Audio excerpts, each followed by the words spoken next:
4월 28일 오늘의 말씀은 민수기 19장 11절에서 22절입니다. 사람의 시체를 만진 자는 이레 동안 부정하리니 그는 셋째 날과 일곱째 날에 잿물로 자신을 정결하게 할 것이라. 그리하면 정하려니와 셋째 날과 일곱째 날에 자신을 정결하게 하지 아니하면 그냥 부정하니 누구든지 죽은 사람의 시체를 만지고 자신을 정결하게 하지 아니하는 자는 여호와의 성막을 더럽힘이라. 그가 이스라엘에서 끊어질 것은 정결하게 하는 물을 그에게 뿌리지 아니하므로 깨끗하게 되지 못하고 그 부정함이 그대로 있음이니라. 장막에서 사람이 죽을 때의 법은 이러하니 누구든지 그 장막에 들어가는 자와 그 장막에 있는 자가 이레 동안 부정할 것이며 뚜껑을 열어놓고 덮지 아니한 그릇은 모두 부정하리라. 누구든지 들에서 칼에 죽은 자나 시체나 사람의 뼈나 무덤을 만졌으면 이레 동안 부정하리니 그 부정한 자를 위하여 죄를 깨끗하게 하려고 풀사른 재를 가져다가 흐르는 물과 함께 그릇에 담고 정결한 자가 우슬초를 가져다가 그 물을 찍어 장막과 그 모든 기구와 거기 있는 사람들에게 뿌리고 또 뼈나 죽임을 당한 자나 시체나 무덤을 만진 자에게 뿌리되 그 정결한 자가 셋째 날과 일곱째 날에 그 부정한 자에게 뿌려서 일곱째 날에 그를 정결하게 할 것이며 그는 자기 옷을 빨고 물로 몸을 씻을 것이라. 저녁이면 정결하리라. 사람이 부정하고도 자신을 정결하게 하지 아니하면 여호와의 성소를 더럽힘이니 그러므로 회중 가운데에서 끊어질 것이니라. 그는 정결하게 하는 물로 뿌림을 받지 아니하였은즉 부정하니라. 이는 그들의 영구한 율례니라.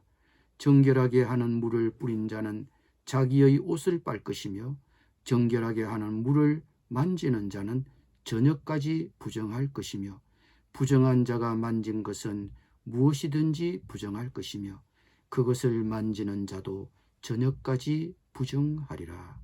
아멘.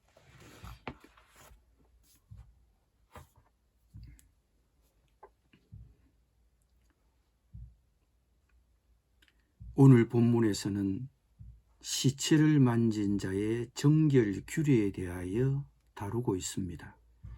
모세 오경에 제시된 율법에서 인간의 시체는 가장 심각한 종류의 부정을 이야기합니다. 따라서 시체를 가까이 하거나 만지는 사람은 그 시체 때문에 부정하게 되었습니다. 다시 말해 오염되었습니다. 따라서 시체를 만진 사람은 반드시 성소에서 멀리해야 하고 또한 정결케 되는 절차를 거쳐야 했습니다. 오늘 본문에서는 이렇게 시체를 가까이 했거나 만진 사람들을 위한 정결케 하는 의식을 다루고 있습니다. 시체를 만지면 그 부정은 이레 동안 지속됩니다. 부정하게 된 사람은 셋째 날과 일곱째 날에 자신을 정결하게 해야 했습니다. 정결하게 하는 물은 불에 태운 붉은 암송아지의 재를 타서 만들었습니다.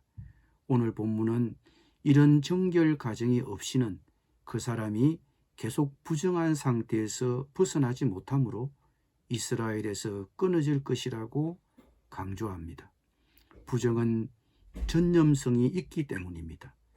우슬초에 정결한 물을 적셔 장막과 그 모든 기구와 거기 있는 사람들에게도 뿌리라고 했습니다. 시체와 접촉한 사람들에게도 이 물을 뿌려야 했으며 이 모든 정결케 하는 규례는 그들의 영구한 율례라고 하셨습니다. 즉 정결 의식을 얼마나 중요하게 생각했는지를 보여주고 있습니다. 우리는 이미 더러워졌고 또 더러워지게 하고 있는 이 세상 환경에서 살고 있습니다. 그러므로 이런 세상에서 매일매일 하나님과 동행하며 사는 일은 실로 중요합니다. 우리가 사면으로 악한 영향력에 둘러싸여 있으면서 부정한 것에 접촉할 경우 어떻게 해야 합니까? 우리가 이 세상에서 일하는 이상 그 손을 깨끗이 하기란 여간 쉬운 일이 아닙니다. 그럴 경우 나의 양심이 나를 정죄하고 하나님과 친교를 유지하는 데 방해가 됩니다. 그때는 어떻게 해야 합니까? 하나님의 용서와 사죄를 구해야 합니다.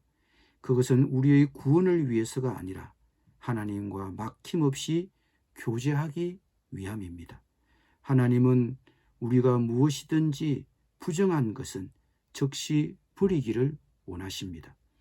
습관이든 사랑과의 관계든 그것이 무엇이든 버리기를 원하십니다. 어떤 희생을 치르더라도 단념하길 원하십니다. 부정한 것에 접했습니까? 어떻게 해야 합니까? 대수롭지 않게 여기고 가볍게 치유하려고 하지 마십시오. 문제를 적게 만들려고 하지 마십시오. 세월이 흐르면 그 상처도 기억에서 사라질 것이라고 생각하지 마십시오. 부정한 것에 접혔다면 그 불결을 제거해야 합니다. 하나님께서 예수 그리스도의 속죄의 죽으심을 통해 그 대책을 마련해 두셨습니다. 예수님은 베드로에게 내가 너를 씻어주지 아니하면 네가 나와 상관이 없다고 하셨습니다. 신자는 예수 그리스도에게서 결코 끊어질 수 없습니다. 그러나 하나님과의 교제는 그 죄로 인해 단절될 수 있습니다. 부정한 것에 접했습니까? 그 죄는 반드시 자백하고 용서받아야 합니다. 그러기 전에는 결코 하나님과의 교제는 회복될 수 없습니다. 죄를 대수롭지 않게 여기지 마십시오. 하나님과 교제한다고 하면서 부정한 가운데 있을 수는 없습니다. 부정이 반드시 제거되어야만 하나님과의 교통이 회복될 수 있습니다. 그러나 그 더러워진 것을 우리의 노력으로는 결코 제거할 수 없습니다. 오직 예수 그리스도의 피가 우리의 모든 죄를 씻고 우리를 거룩하게 하시고 우리를 하나님과 화목하게 해 주실 것입니다. 만일 누가 죄를 범하여도 아버지 앞에서 우리에게 대언자가 있으니 곧 의로우신 예수 그리스도이십니다. 예수 그리스도는 자기를 힘입어 하나님께 나아가는 자들을 온전히 구원하실 수 있으니 이는 그가 항상 살아계셔서 우리를 위하여 간구하시기 때문입니다. 기도드립니다.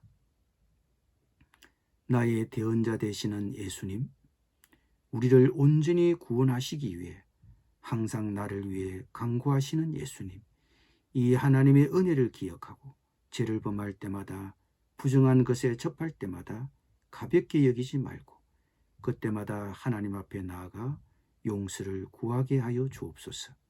예수님의 이름으로 기도드립니다. 아멘.